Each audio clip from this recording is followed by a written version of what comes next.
Hello दोस्तों, स्वागत है आपका स्टडी नाउ 6 चैनल पे। आशा है आप सभी ठीक होंगे। तो आज के क्लास में हम लोग हिंदी व्याकरण से संबंधित कुछ महत्वपूर्ण प्रश्नों को देखेंगे। ठीक है, उससे पहले अनेक शब्दों के लिए एक शब्द रहने वाले हैं जो कि परीक्षा की दृष्टि से काफ़ी महत्वपूर्ण रहेंगे। ध्यान दीजिएगा और अंत तक बने रहिएगा। इसके बाद हम कुछ MCQs को देखेंगे। ठीक है, देखते हैं पहला प्रश्न। प्रश्न नहीं है, बस अनेक शब्दों के लिए एक शब्द, 25 अनेक शब्दों के लिए एक शब्द की चर्चा करेंगे हम। जो कम खर्च करने वाला है उसे क्या कहेंगे एक शब्द में? मितव्ययी। ठीक है, जो कम खर्च करने वाला है मितव्ययी। जिसे तत्काल उचित उत्तर या उपाय सूझ जाए प्रत्युत्पन्नमति। जिसे तत्काल उचित उत्तर या उपाय सूझ जाए प्रत्युत्पन्नमति। लौट कर आया हुआ के लिए एक शब्द क्या हो जाएगा? प्रत्यागत। समस्त पृथ्वी से संबंध रखने वाला सार्वभौमिक। ठीक है, समस्त पृथ्वी से संबंध रखने वाले के लिए एक शब्द सार्वभौमिक। लौट कर आया हुआ के लिए एक शब्द प्रत्यागत। जो जैसे आया था वैसे ही चला गया होगा के लिए एक शब्द हो जाएगा तथागत। जो समझने योग्य ना हो अबूझ। जिसे बंधन में ना बांधा जा सके उद्दाम। जिसे बंधन में ना बांधा जा सके उद्दाम। जो त्यागने या छोड़ने योग्य हो हेय। वह गुण जिसके कारण किसी चीज वह गुण जिसके कारण कोई चीज़ दबाने पर दब जाती है और दबाव न रहने पर फिर अपना सामान्य रूप प्राप्त कर लेती है, क्या कहलाएगा? लोच। वह गुण जिसके कारण कोई चीज़ दबाने पर दब जाती है और दबाव न रहने पर पुनः अपना सामान्य रूप प्राप्त कर लेती है, उसे एक शब्द में कहेंगे लोच। जिसे यह न सूझे कि अब क्या करना चाहिए, उसके लिए एक शब्द हो जाएगा किंग कर्तव्य विमूढ़। जो जन्म के उपरांत त्याग दिया गया हो अंत्यज। जो जन्म के उपरांत त्याग दिया गया हो एक शब्द में उसे क्या कहेंगे? अंत्यज। जो बहुत जानकार हो बहुज्ञ। जो बहुत जानकार हो उसके लिए एक शब्द हो जाएगा बहुज्ञ। जो अध्ययनशील हो उसके लिए एक शब्द हो जाएगा प्रतिबद्ध और गंभीर। जो अध्ययनशील हो उसके लिए एक शब्द हो जाएगा प्रतिबद्ध और गंभीर। अगला प्रश्न है, जो उच्च भावों और विचारों से युक्त हो उसके लिए एक शब्द हो जाएगा उन्नत मना। जो उच्च भावों और विचारों से युक्त हो यानी कि उन्नत मना। निष्फल न होने वाला अमोघ। सब कुछ जानने वाला सर्वज्ञ। शक्ति की उपासना करने वाला के लिए एक शब्द हो जाएगा शाक्त। शिव की उपासना करने वाला के लिए एक शब्द शैव। विष्णु की उपासना करने वाला के लिए एक शब्द हो जाएगा वैष्णव। विष्णु की उपासना करने वाले को एक शब्द में कहेंगे वैष्णव। शिव की उपासना करने वाले को एक शब्द में कहेंगे शैव। शक्ति की उपासना करने वाले को एक शब्द में क्या कहेंगे? शाक्त। दोपहर का समय क्या कहलाता है? मध्याह्न। दोपहर के बाद का समय अपराह्न कहलाएगा। दोपहर के पूर्व का समय पूर्वाह्न। सूर्यास्त के कुछ देर पहले का समय गोधूली बेला। ठीक है, सूर्यास्त के कुछ देर पहले का समय क्या कहलाएगा? गोधूली बेला। दूसरों का उपकार करने वाला के लिए एक शब्द हो जाएगा परोपकारी। दो भाषा बोलने वाला के लिए एक शब्द हो जाएगा दुभाषीय। दो भाषा बोलने वाला के लिए एक शब्द हो जाएगा दुभाषीय। आगे देखेंगे, निम्न विकल्पों में से उस विकल्प का चयन कीजिए जो भाववाचक संज्ञा का सही विकल्प नहीं है। इनमें से भाववाचक संज्ञा का सही विकल्प कौन सा नहीं है? तो क्षुब्ध भाववाचक संज्ञा का सही विकल्प नहीं है, यह भाववाचक संज्ञा नहीं है। क्षुब्ध, क्षोभ। ठीक है, क्षोभ शब्द से जो क्षुब्ध बना है, यहाँ पे क्षोभ शब्द आपका हो जाएगा भाववाचक संज्ञा। ठीक है, क्षुब्ध तो नहीं होगा लेकिन क्षोभ भाववाचक संज्ञा हो जाएगा। किसी भाव, गुण, दशा आदि का बोध कराने वाले शब्द को हम लोग भाववाचक संज्ञा कहते हैं। कुछ भाववाचक संज्ञाएं हमेशा स्वतंत्र होती हैं, जैसे कि क्रोध, मिठास, यौवन इत्यादि शब्द जो होते हैं ये हमेशा स्वतंत्र होते हैं। कुछ भाववाचक संज्ञा शब्द ऐसे होते हैं जो अन्य शब्दों की सहायता से बनाए जाते हैं, जैसे कि दानवता, दानव शब्द से बना दानवता। भातृत्व शब्द जो कि भाई शब्द से बना है, भातृत्व शब्द भाई शब्द से बना है। आगे देखेंगे, निम्न में से मध्यम पुरुषवाचक सर्वनाम का सही विकल्प कौन सा हो जाएगा? मध्यम पुरुषवाचक सर्वनाम है इसमें आप। मध्यम पुरुषवाचक सर्वनाम हो जाएगा आप। पुरुषवाचक सर्वनाम के मैंने 3 भेद बताए थे, जैसे उत्तम पुरुषवाचक सर्वनाम, मध्यम पुरुषवाचक सर्वनाम और अन्य पुरुषवाचक सर्वनाम। उत्तम पुरुषवाचक सर्वनाम में हम लोग खुद की बात करते हैं, जैसे मैं, हम, हमारा। वहीं मध्यम पुरुषवाचक सर्वनाम में सामने वाले की बात की जाती है, जैसे आप, तुम, आपका। और अन्य पुरुषवाचक सर्वनाम में किसी अन्य पुरुष या स्त्री की बात की जाती है, जैसे उसका, उसे, उन्हें। तो यहाँ पे उसकी जो शब्द है यह आपका हो जाएगा अन्य पुरुषवाचक सर्वनाम। मेरे शब्द हो जाएगा उत्तम पुरुषवाचक सर्वनाम, जबकि आप शब्द है यहाँ पे मध्यम पुरुषवाचक सर्वनाम। अगला प्रश्न है, निम्न विकल्पों में से उस विकल्प का हमें चयन करना है जो वाक्य के अनुसार विशेषण के भेद का सही विकल्प हो।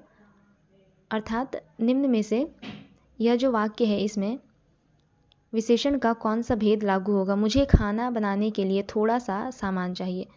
मुझे खाना बनाने के लिए थोड़ा सा सामान चाहिए, जो यहाँ पे ब्रैकेट में है थोड़ा सा, यह विशेषण के कौन से भेद के अंतर्गत आएगा। संख्यावाचक विशेषण, गुणवाचक विशेषण या फिर परिमाणवाचक विशेषण या सार्वनामिक विशेषण। तो थोड़ा सा शब्द आपका यहाँ पर परिमाणवाचक विशेषण में आ जाएगा। ठीक है, परिमाणवाचक विशेषण हो जाएगा। आगे देखेंगे, निम्न विकल्पों में से उस विकल्प का हमें चयन करना है जो दिए गए वाक्य के अनुसार सर्वनाम के भेद का सही विकल्प हो। अर्थात इस वाक्य में जो कि ब्रैकेट में जो शब्द है वह सर्वनाम के किस भेद के अंतर्गत आएगा। वह फिर प्रथम आया है, वह फिर प्रथम आया है। तो यहाँ पर यह हो जाएगा, प्रश्नवाचक तो होगा नहीं, निजवाचक भी नहीं होगा, संबंधवाचक भी नहीं। तो यहाँ पे एक ही विकल्प बचता है, निश्चयवाचक सर्वनाम। वह फिर प्रथम आया है निश्चयवाचक सर्वनाम के अंतर्गत आएगा, क्योंकि दिए गए वाक्य में जो वह शब्द है यह निश्चित व्यक्ति, किसी निश्चित व्यक्ति की ओर संकेत कर रहा है। ठीक है, जिस सर्वनाम शब्द से किसी निश्चित व्यक्ति, वस्तु या स्थान का बोध हो वह सर्वनाम शब्द निश्चयवाचक सर्वनाम कहलाता है। जैसे यह, वह, ये, वे, ये जो सारे शब्द हैं ये सभी निश्चयवाचक सर्वनाम के अंतर्गत आएंगे। आगे देखते हैं, निम्न विकल्पों में से उस विकल्प का हमें चयन करना है जो भाववाचक संज्ञा का सही विकल्प नहीं है। इनमें से भाववाचक संज्ञा का सही विकल्प कौन सा नहीं है। धीर, धीर का अर्थ होता है शांत स्वभाव वाला, तो ये कोई भाव नहीं है, अर्थात भाववाचक संज्ञा के अंतर्गत नहीं आएगा धीर। बाकी जो तीनों शब्द है ये किसी चीज़ या पदार्थ की अवस्था, दशा या भाव का बोध करा रहे हैं। ठीक है, बाकी जो तीनों शब्द है ये किसी चीज़, पदार्थ की अवस्था, दशा या भाव का बोध करा रहे हैं। तो इस प्रकार ये तीनों आपके भाववाचक संज्ञा हो जाएगा, लेकिन धीर भाववाचक संज्ञा नहीं है। आगे देखेंगे, निम्नलिखित में से विशेषण से निर्मित भाववाचक संज्ञा, निम्नलिखित में से विशेषण से निर्मित भाववाचक संज्ञा कौन सा है। विशेषण से निर्मित, निम्नलिखित में से विशेषण से निर्मित भाववाचक संज्ञा कौन सा है। तो बड़प्पन, बड़प्पन, बड़ा शब्द से बड़प्पन बना है। ठीक है, बड़ा शब्द से बड़प्पन बना है, बड़ा शब्द में पन शब्द जोड़कर इसे बड़प्पन बनाया गया है।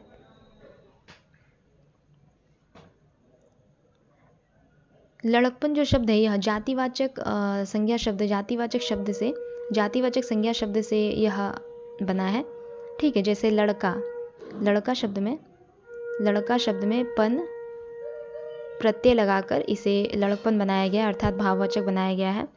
उसी प्रकार लिखावट जो शब्द है यह क्रिया शब्द से मिलकर बना है, जैसे लिख, लिख, लिख धन आवट। ठीक है, लिख धन आवट, लिख धन आवट, अर्थात यह क्रिया शब्द से मिलकर बना है। यह जो भाववाचक शब्द है यह क्रिया शब्द से मिलकर बना है। तो यहाँ पे पूछा गया था विशेषण से निर्मित भाववाचक संज्ञा कौन सा है। तो बड़प्पन, बड़ा धन पन, बड़ा विशेषण शब्द में पन प्रत्यय जोड़कर उसे भाववाचक शब्द बनाया गया। निम्नलिखित में से किस वाक्य में अनिश्चयवाचक सर्वनाम नहीं है। अर्थात ऐसे शब्द जिनसे किसी निश्चित वस्तु या पदार्थ का बोध न हो वो आपके अनिश्चयवाचक सर्वनाम कहलाते हैं। अनिश्चयवाचक जो सर्वनाम शब्द होते हैं ऐसे शब्द जैसे कुछ, किसी, कोई, ये जो सारे शब्द होते हैं ये आपके अनिश्चयवाचक सर्वनाम में आ जाएंगे। तो यहाँ पे देखिए, यहाँ पे पूछा गया अनिश्चयवाचक सर्वनाम निम्न में से कौन सा नहीं है। तो कोई ना कोई अनिश्चयवाचक सर्वनाम है। सब लोगों ने एक दूसरे को अपने अपने पत्ते दिए, किसी ने पत्थर मार दिया, अनिश्चयवाचक सर्वनाम के अंतर्गत आ जाएगा। हमने भारत में रहकर बहुत कुछ सीखा, अनिश्चयवाचक सर्वनाम में आ जाएगा। तो कौन सा अनिश्चयवाचक सर्वनाम नहीं है। विकल्प ख, सब लोगों ने एक दूसरे को अपने अपने पत्ते दिए। अगला प्रश्न है, निम्नलिखित में से किस वाक्य में समुच्चय बोधक अव्यय नहीं है? इनमें से किस वाक्य में समुच्चय बोधक अव्यय नहीं है? तो वह बैठकर खाना खा रहा था, वह बैठकर खाना खा रहा था। यहाँ पर समुच्चय बोधक अव्यय नहीं है, अर्थात दो या दो से अधिक शब्दों, वाक्यों या वाक्यांशों को जोड़ने वाले शब्दों को हम लोग समुच्चय बोधक अव्यय कहते हैं। दो या दो से अधिक शब्दों, वाक्यों या वाक्यांशों को जोड़ने वाले शब्दों को हम लोग समुच्चय बोधक अव्यय कहते हैं। समुच्चय बोधक अव्यय के उदाहरण कुछ इस प्रकार है, जैसे और, किंतु, परंतु, इसलिए, बल्कि, या, अथवा, एवं। ऐसे जो शब्द होते हैं ये शब्द आपके किस में आ जाएंगे? समुच्चय बोधक अव्यय में आ जाएंगे। तो यहाँ पे देखिए, जैसे पहले वाले शब्द में मैं आया और वह गया, समुच्चय बोधक अव्यय है। मैं जाऊँगा या वह आएगा, या समुच्चय बोधक अव्यय है। उसने कहा था, कहा तो था लेकिन इतना स्पष्ट नहीं, लेकिन भी आपके हो जाएगा समुच्चय बोधक अव्यय। किंतु जो विकल्प ग है यहाँ पर किसी भी प्रकार का समुच्चय बोधक अव्यय प्रयोग नहीं किया गया है। सार्वनामिक विशेषण युक्त वाक्य कौन सा है? सार्वनामिक विशेषण युक्त वाक्य निम्न में से कौन सा है? इतने गुणज्ञ और रसिक लोग एकत्र है। इतने गुणज्ञ और रसिक लोग एकत्र है। सार्वनामिक विशेषण युक्त वाक्य हमें पूछा गया है। तो संज्ञा या सर्वनाम की विशेषता बताने वाले शब्दों को विशेषण कहा जाता है, पता है आप लोगों को। इसके अलावा विशेषण के 4 भेद होते हैं: सार्वनामिक विशेषण, गुणवाचक विशेषण, संख्यावाचक विशेषण और एक परिमाणवाचक विशेषण। सार्वनामिक विशेषण किसे कहते हैं? तो पुरुषवाचक और निजवाचक सर्वनाम को छोड़कर जब कोई अन्य सर्वनाम के 6 भेद होते हैं, आप लोगों को पता है। उनमें से जो पुरुषवाचक सर्वनाम है और निजवाचक सर्वनाम है, इन दो सर्वनाम को छोड़कर जब कोई अन्य सर्वनाम किसी संज्ञा के पहले आकर उस संज्ञा की विशेषता बताता है, ठीक है, तो वह क्या कहलाता है? सार्वनामिक विशेषण। जैसे यहाँ पे इतने जो शब्द है ये आपके सर्वनाम हो जाएगा। ये किसकी विशेषता बता रहा है? गुणज्ञ और रसिक लोग की विशेषता बता रहा है। तो इस प्रकार जब कोई सर्वनाम शब्द किसी संज्ञा से पहले आकर उस संज्ञा की विशेषता बताता है तो वो क्या कहलाता है? सार्वनामिक विशेषण हो जाता है। और सर्वनाम में भी किन सर्वनामों को छोड़कर? पुरुषवाचक और निजवाचक सर्वनाम को छोड़कर जब कोई अन्य सर्वनाम किसी संज्ञा के पहले आकर उस संज्ञा की विशेषता बताए तो वह सार्वनामिक विशेषण कहलाएगा। अगला प्रश्न देखेंगे, किस विकल्प में अकर्मक क्रिया का प्रयोग हुआ है? किस विकल्प में अकर्मक क्रिया का प्रयोग हुआ है? अर्थात अकर्मक क्रिया यानी कि रचना की दृष्टि से पहले तो क्रिया के 2 भेद होते हैं। रचना की दृष्टि से क्रिया के 2 भेद होते हैं, सकर्मक क्रिया और अकर्मक क्रिया। अकर्मक क्रिया में क्या होता है कि क्रिया का जो प्रभाव है वह कर्ता पर ही पड़ता है। क्रिया का प्रभाव कर्ता पर ही पड़ता है, तो वहाँ पर अकर्मक क्रिया होता है। इनमें से पूछा गया है अकर्मक क्रिया किसमें है? तो नौकर बीमार रहा। नौकर जो बीमार रहा, यहाँ पे जो बीमारी वाली जो भी है, बीमार है जो वह, तो इसका प्रभाव किस पे पड़ रहा है? नौकर पर ही पड़ रहा है, किसी अन्य पर नहीं पड़ रहा। तो यहाँ पे क्या हो जाएगा? अकर्मक क्रिया। पंडित कथा सुनाते हैं, कहीं ना कहीं इस कार्य का प्रभाव अन्यों पर पड़ रहा है।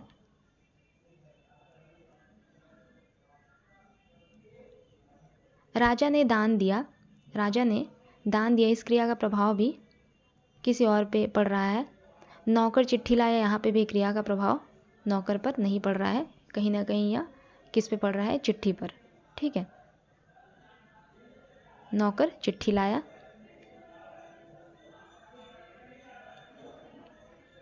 आगे देखेंगे, इस प्रश्न को हम लोग स्किप करेंगे।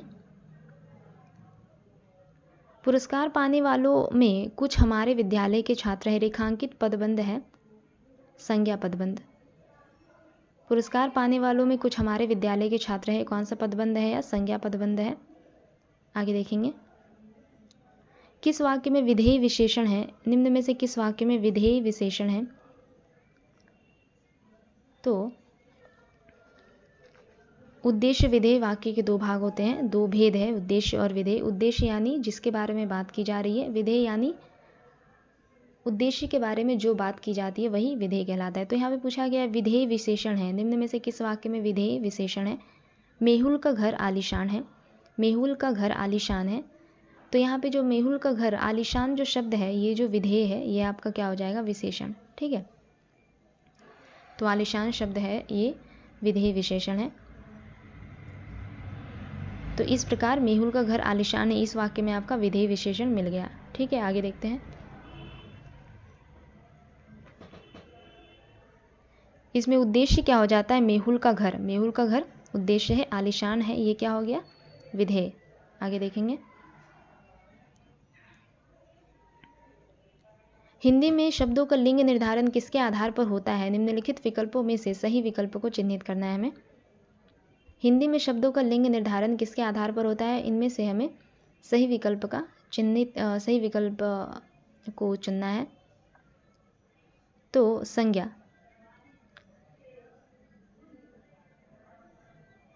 संज्ञा के आधार पर शब्दों का लिंग निर्धारण होता है। संज्ञा के आधार पर शब्दों का लिंग निर्धारण होता है। मजदूर मालिक के यहाँ रहता है, इस वाक्य में रेखांकित पदबंध है मजदूर मालिक के यहाँ रहता है। यहाँ जो शब्द है यह कौन सा पदबंध है? तो संबंध सूचक अव्यय, संबंध सूचक अव्यय।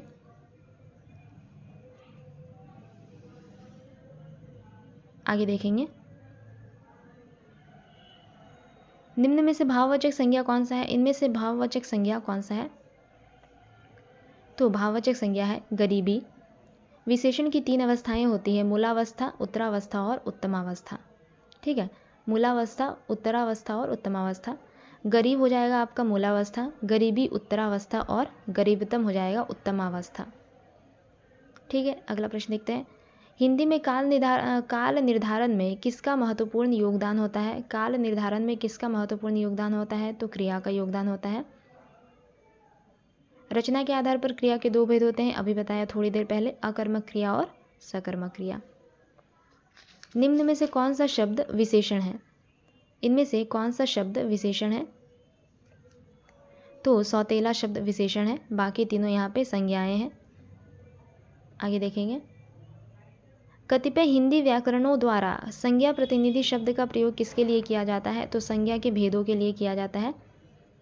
हिंदी व्याकरणों द्वारा संज्ञा प्रतिनिधि शब्द का प्रयोग संज्ञा के भेद के लिए किया जाता है। निम्न में से कौन सा अव्यय का भेद नहीं है? इनमें से कौन सा अव्यय का भेद नहीं है?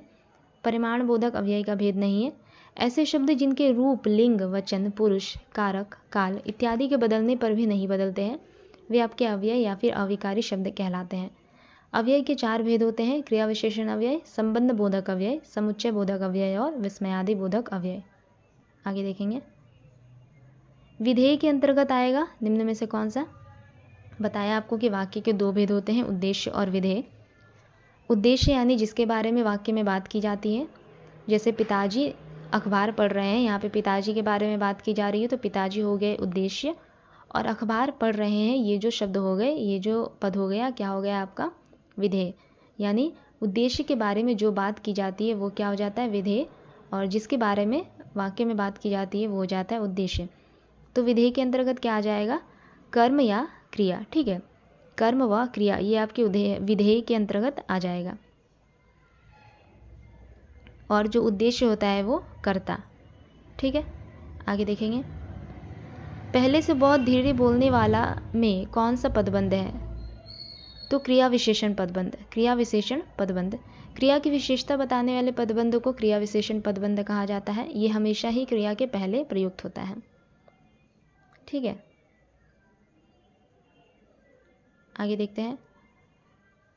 सब पेड़ में सब किस प्रकार का विशेषण है? सब पेड़ में सब किस प्रकार का विशेषण है? तो अनिश्चित संख्यावाचक विशेषण है। हमें यहाँ पे पेड़ों की निश्चित संख्या नहीं पता, इस वजह से यह किस में आ जाएगा? अनिश्चित संख्यावाचक विशेषण। सब शब्द से पता नहीं चल रहा है कि पेड़ों की संख्या कितनी है असल में। निम्न में से कौन सा प्रेरणार्थक क्रिया नहीं है? प्रेरणार्थक क्रिया निम्न में से कौन सा नहीं है? जब कर्ता स्वयं कार्य न करके किसी दूसरे से अपना कार्य करवाता है,